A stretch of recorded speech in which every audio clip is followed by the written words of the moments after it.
बिस्मिल्लाहिर्रहमानिर्रहीम। फरमान मुस्तफ़ा सल्लल्लाहु तआला अलैहि वसल्लम, जो मुझ पर एक बार दुरूद पढ़ेगा अल्लाह ताला उस पर 10 रहमतें भेजता है। सल्लु अल हबीब। मिट्टी के बर्तन में खाना और पीना सुन्नत मुबारक है। राशिद अतारी न्यू रूहानी इलाज लेकर पेश खिदमत है। आज हम रूहानी इलाज सुनेंगे। जो बंदे नमाज नहीं पढ़ते हैं, दिल करता है नमाज पढ़ने को और नमाज नहीं पढ़ते, आप हमारे भाई बहन शोहर बीवी कोई भी है ना, तो ये रूहानी इलाज कीजिएगा। इंशाल्लाह इस कुरान पाक की सूरत की बरकत से वो नमाजी हो जाएंगे।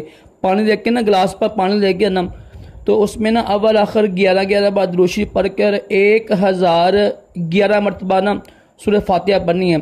अल्हम्द शरीफ भी नमाज में पढ़ती है ना, हम 1011 बार पढ़कर दम करें पानी पे, वो पानी उनको पिलाया करें सुबह शाम। इंशाल्लाह इसकी बरकत से वो नमाजी बन जाएंगे।